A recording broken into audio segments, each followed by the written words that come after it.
Vampire, जैसे कि मैंने पहली वीडियो में आपको बता दिया था कि ये वो लोग होते हैं जो दूसरों का खून पीकर जीवित रहते हैं।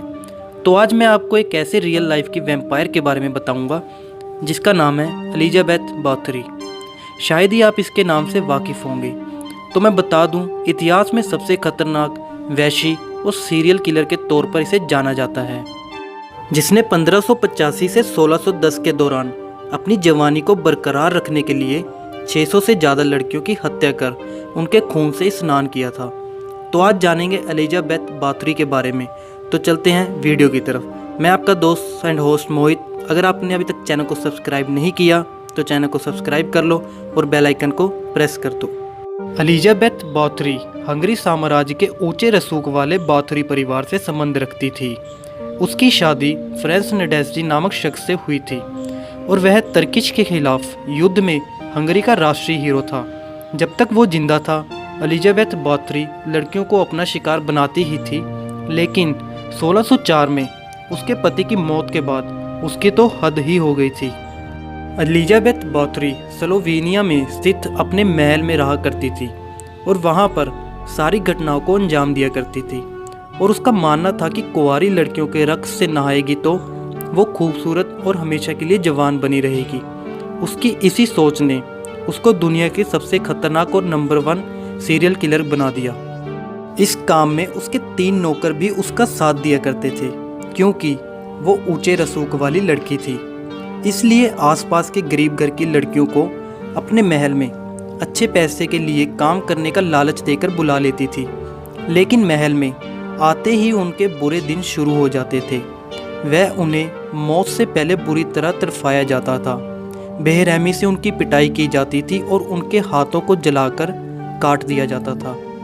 कई बार लड़कियों के चेहरे या दूसरे अंगों का मांस अपने दांतों से काटकर निकाल लेती थी और अंत में उनकी हत्या करके उनका खून एक टब में इकट्ठा कर लिया जाता था और जिसमें नहाया करती थी। शुरुआत में एलिजाबेथ बाथरी गरीब परिवार की लड़कियों को अपना शिकार बनाती थी। जब लड़कियों की तादाद कम हो गई तो उसने अमीर परिवार की लड़कियों को भी शिकार बनाना शुरू कर दिया। कभी कभार एलिजाबेथ बाथरी के चंगुल से कुछ लड़कियां भागने में सफल हो जाती थी। जब गांव वालों को इन लड़कियों के द्वारा बाथरी की असलियत का पता लगा तो उन्होंने हंगरी के राजा से इसकी शिकायत की। ये बात 1610 की है। हंगरी के राजा ने सच्चाई की जांच करने के लिए अपने लोगों का एक दल भेजा। जांच दल ने जब महल की जांच की तो वह खुद हैरान रह गए। उन्होंने महल में कई लड़कियों की विकृत लाशें और कई जिंदा लड़कियां बेड़ियों में जकड़ी हुई मिली। इन लड़कियों के बयान और बच निकली लड़कियों के बयान के आधार पर जांच दल ने एलिजाबेथ बाथरी को 3 नौकरों सहित गिरफ्तार कर लिया।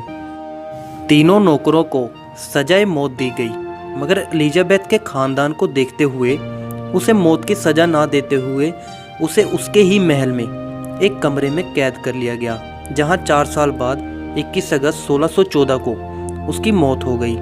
अपनी 25 साल की हैवानियत के दौरान एलिजाबेथ बाथरी ने इतनी लड़कियों को अपना शिकार बनाया, इस बात का पुख्ता सबूत नहीं है, मगर कई रिपोर्टों में ये संख्या 300 से लेकर 650 तक की है।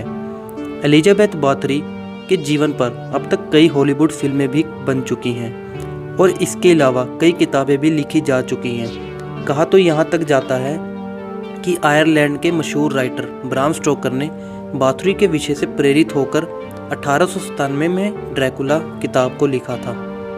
चेस्टिस शहर के लोग बाथरी के इतिहास से नफरत करते हैं और वर्तमान पीढ़ी को उसके बारे में जानने की ज़्यादा दिलचस्पी नहीं है। हाल ही में शहर के चौराहे पर बाथरी की मूर्ति लगाई गई तो उसका काफ़ी विरोध हुआ था। तो ये है सीरियल किलर खून से नहाने वाली औरत की कहानी। वीडियो अच्छी लगी हो तो लाइक करें, कमेंट करें, शेयर ज़रूर करें। Thank you.